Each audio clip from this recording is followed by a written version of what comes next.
Hi,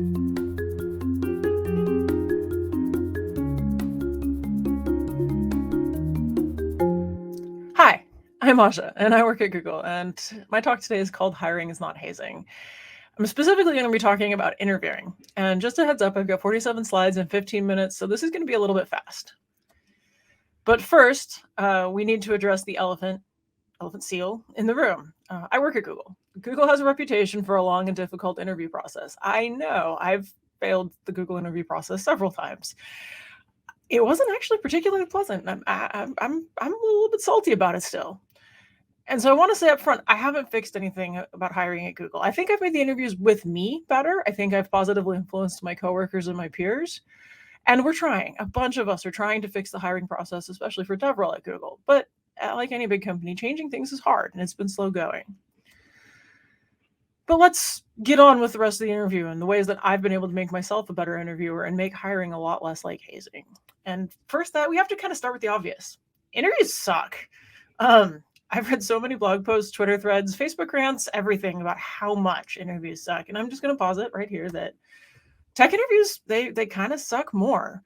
I've thrown this out to Twitter a couple times, like asking what about interviews people don't like, or what I could do to make interviews more pleasant, or how I could make the interview process less intimidating. And people just come back with anger and vitriol.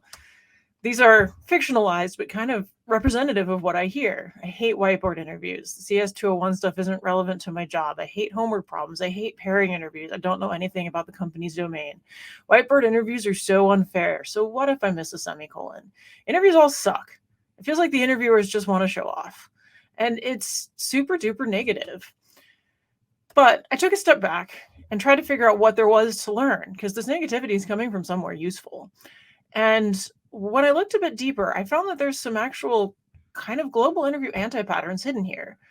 And they aren't things like whiteboard interviews just suck, because, for a lot of people, whiteboard interviews do suck. There's something deeper. The first thing I noticed is we kind of ask bad questions. The CS201 stuff isn't relevant to my job. Yeah, that's fair. Homework problems taking 8 hours. Nope, not cool. Expecting folks to know about the domain that your company's in when you're doing a pairing interview. Yep, that's another example of a bad question. We also do a bad job of evaluating interview candidates, or they are afraid we're going to do a bad job of evaluating them. So again, worried about domain knowledge, or worried about forgetting a semicolon. And finally, quite frankly, a lot of interviewers just show up with a bad attitude. They feel like they need to be there to show off, or they feel like they, are there to fail everyone. So, to summary, tech interviews suck because we ask bad questions, we do a bad job of evaluating, and a lot of us just plain old show up with bad attitudes. Turns out, though, we can totally do better. And doing better is actually pretty straightforward. We can ask better questions. We can do a better job of evaluating, and we can definitely show up with better attitudes.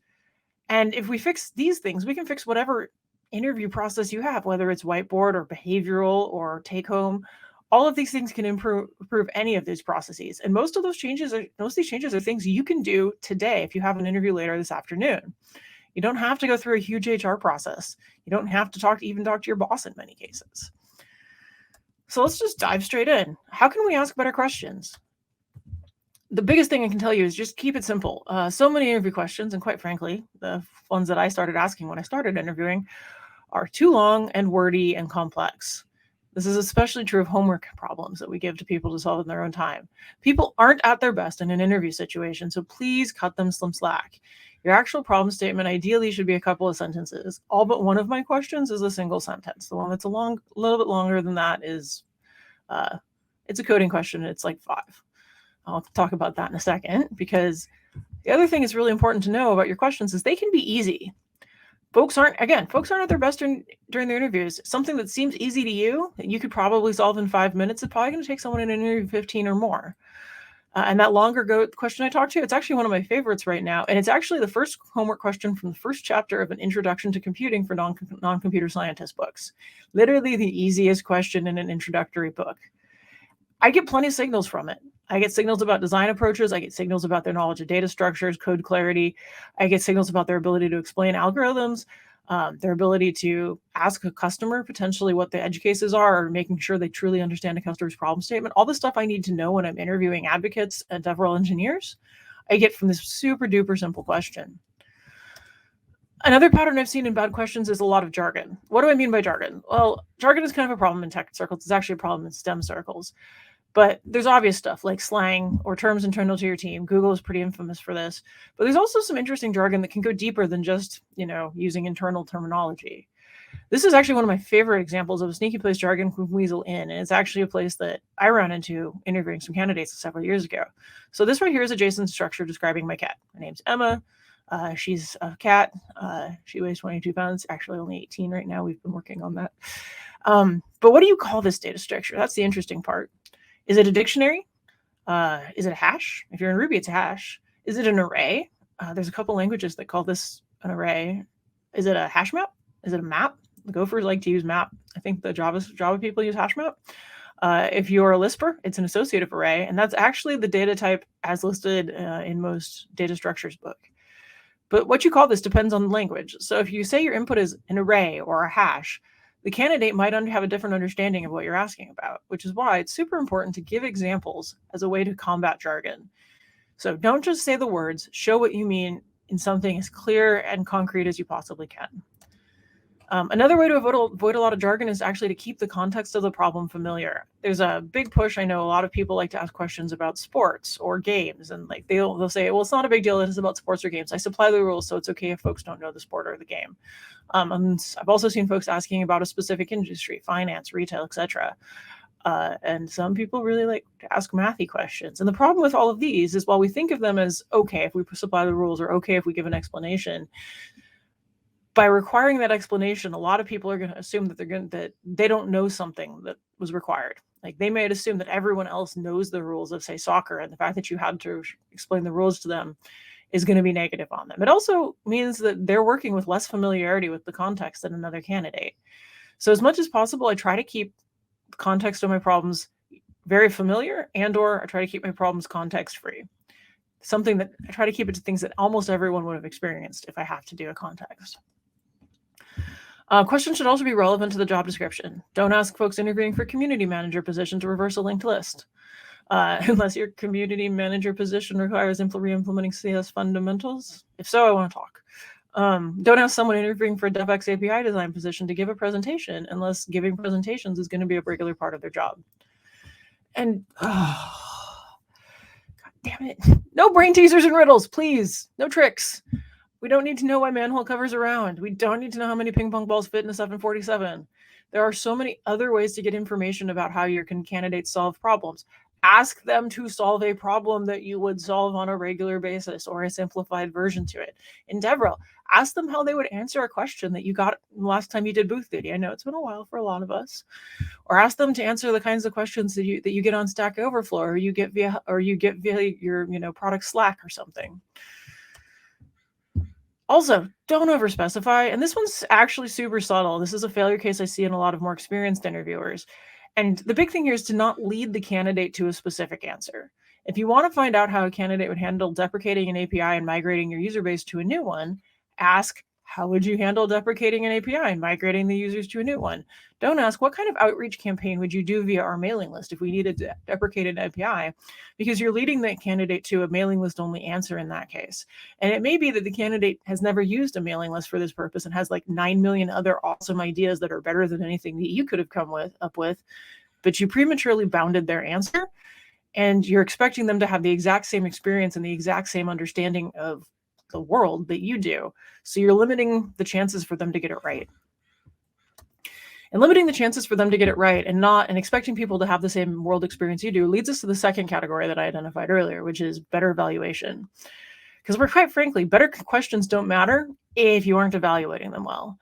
And a lot of candidates are worried that their interviewer is going to be a harsh grader or that their interviewer is not evaluating consistently. And quite frankly, sometimes I worry that I'm not evaluating consistently. So how did I become a better evaluator? And how can we as interviewers get better at evaluating? Well, primarily have a rubric. If you are unfamiliar with the term rubric, it is a rating guide that includes examples for each rating. So most big companies use rubrics at this point, but I actually have written rubrics for a couple of my more complex problems so that I have a general idea of what, super outstanding answer, a solid answer, and a weak answer looks like for, say, a question like, How would you handle deprecation of an API, to use an example from earlier? You can also see rubrics on specific job skills like communication skills versus technical skills versus teamwork and project management skills. Those are also ways that we can use rubrics to help us make sure that we're holding a consistent bar across candidates. And I'm going to call out explicitly right now that a rubric is qualitative, not quantitative. It describes what an answer or candidate's answers would look like for strong or medium or weak for a given category or a given problem. A lot of people try to treat rubrics like points, like this is basketball. So they'll say things like, well, they had 3 syntax errors in their whiteboard code, so I'm going to take 1 off for each of those, which leaves them a 2 out of 5, which means that they are borderline for this particular skill. No, this isn't basketball. We're not doing points. It's a qualitative evaluation. If those 3 syntax errors were minor, maybe they were still solid. Like this isn't points. Please don't do points. Another thing that I've learned at Google especially is question yourself while you're writing up your feedback. I find this really helps me clarify my thinking, be more confident that I am being consistent, and it helps counteract a huge number of cognitive biases that we all have. Things like recency bias or anchoring bias. These are the 2 questions that I learned specifically at Google that I really, really like, and they work really well when paired with a rubric. And the questions are why not higher and why not lower? So like say if your rubric has 3 buckets, exceptional, solid, and borderline, and you've picked solid, you would ask yourself, so why didn't I rate the candidate exceptional on this trait or on this question? And then you would also ask yourself, well, okay, why didn't I rate them borderline on this question? I actually think about this as checking my work, and I will type up my answers to these questions in cases where I'm not confident and include it in my feedback so that people understand how I got to the conclusion I got to and understand that I did check my work. But there are other questions you can ask yourself. Here are some of the ones that I frequently ask myself when interviewing DevRel candidates. Can the candidate clearly explain their technical decisions? Did the candidate consider common error and race conditions when we were talking about a design problem or a technical problem? How did the candidate handle hints or feedback? How did the candidate handle it when I disagreed with them? If I disagreed with their approach, were they respectful? Were they able to understand my disagreement and help me come around to see their point of view? These are all important things. And this is the other question I ask myself all the time. Does it actually matter? If the candidate missed a semicolon on their whiteboard code, before you ding them for it, ask yourself, does it matter? I'd argue no. In the real life, an IDE, compiler, interpreter would catch it. I remember one candidate, and the first time I really started using this question, we were doing a coding question, and they had reversed the array indices of a 2D array. They had the x where the y goes and the y where the x goes. And I verified that they got it wrong, and I was about to ding them for it. And I'm like, actually, no. They would have figured that out within 10 seconds. Everything else about the conversation was amazing. They were fantastic at explaining what they were doing. They taught me some cool things about the language they were using. They understood that this was the best answer that they could give, and then we talked about why this problem couldn't be optimized. No, that one syntax error didn't matter. Not worth dinging them for, not worth hurting, not worth even including that in my evaluation. And related to doesn't matter, I always like to make sure that we assume some ramp-up time, because everyone gets some ramp-up time. If the candidate makes a mistake, think about whether this is the type of thing you'll be able to teach during ramp-up or onboarding. If a candidate gets super nervous and muddles their presentation, or maybe their slides aren't particularly pretty, like, mine aren't pretty ever. Maybe that's a thing that doesn't matter. Maybe that's a thing that you can help them with. You can teach them during their ramp-up time. Maybe that's a thing that your company has resources available to help them with. Maybe you guys have a slide template that they can use and everything will be gorgeous. Assume that they're going to have ramp-up time and access to all the resources that you have if you hire them, and take that into account in your evaluation. And also, completely unrelated to the previous one, a lot of folks I know have started using gender-neutral pronouns when they write up their feedback. What I mean by gender-neutral pronouns is in English, they, them. Originally, I thought this was to prevent bias for others reading my feedback. Like, they wouldn't know what gender the candidate was, so they wouldn't bring their biases in. But I actually think it's so that I don't bring in some of those nasty unconscious biases that I have, and some of those biased pieces of language, like the word bossy that we use in English sometimes negatively with one gender or the other, or positively with one gender or the other. This is also just a fantastic way to get used to using gender-neutral pronouns. I am way more comfortable with them 7 years after starting this than I was when I started doing this. If using gender-neutral pronouns feels too hard, there are Chrome plugins and other browser plugins that can actually identify gendered language like bossy and suggest other alternatives. I really like having those, because even when I'm feeling lazy, it will remind me, hey, you need to stop being lazy and you need to be serious about this, because this is important. And we sometimes miss some of those little things because they're just so embedded in our language and our culture at times. So that's better evaluation. Last category is better attitudes. So better attitudes are the most important. This is where the hazing part of this title comes in. People come to interviews with bad attitudes all the time. I went through this, so you have to too. The candidate must know more than me about, my domain. My job is to ensure that only the best get through our process. Yeah, no. I don't know how to stress this enough. Come to the interview with a positive attitude. And I don't mean friendly, although yes, please do be friendly. I mean, come to the interview expecting it will go well, not looking for reasons for the candidate to fail. I refer to this as being on team the candidate. If everyone in the interview process wants the candidate to succeed, the candidate can tell and they will feel better. And I personally believe that they will probably do better. I tell most of the candidates that I interview, I'm here to figure out what you're good at. If I touch on something that you don't know or struggle with, let me know and we'll move on. This is what I think of as a strengths-focused interview. It means I don't dwell on mistakes, even major ones. I move on. Yes, that means I have to have extra questions because sometimes some of my we have to skip some of the ones I was hoping to ask. It's fine. I always show up with a couple extra questions in my question bank. It's not a big deal. I do just move on. I accept I don't know. If the candidate says I don't know to a critical skills question, like I absolutely need them to know, a particular language well, or I need them to know deep knowledge about containers. I can always follow up with, well, how would you learn? How would you find out? Or, what do you know that's similar to this? Or how have you solved problems related to this in the past? I can find out information to figure out if they can solve that problem and get an accurate assessment of their skill in that area without just harping on questions they don't know the answer to, because that's not pleasant for either of us. And then the last thing I talk about when strengths focus is people go, well, but what if they just don't have the skills needed for this position? I'm like, in that case, you have two options. You can end the interview. You can end the interview early. It hurts. It's kind of uncomfortable to do for both parties, but sometimes that is the best choice. But what I like to do is think about, okay, is there another position we have open that they would be successful in? Maybe they're not doing so well for this API engineering position, but they'd be a fantastic community manager. And it's one of the reasons I focus on strengths and I try to figure out what they are good at, because that gives me a good perspective on where they might fit in if, not in the particular opening that I have right now. Easier at a bigger company, of course, but if they can fit in elsewhere, let's see if we can find them a place where they will be successful. So right before the end, quick lightning round. First of all, biology happens. People need to eat, drink, pee, and some people need to pump. Make sure that you make time in your interview process for biology, especially true on on-site interviews, but even in the time of virtual interviews, make a break for people to go take a pee. There are likely legal requirements about how many accommodations and what kinds of accommodations you need to supply for people with disabilities. Accommodating people with disabilities is the ethical thing to do, but please talk to your HR or a lawyer to make sure that you're doing these correctly.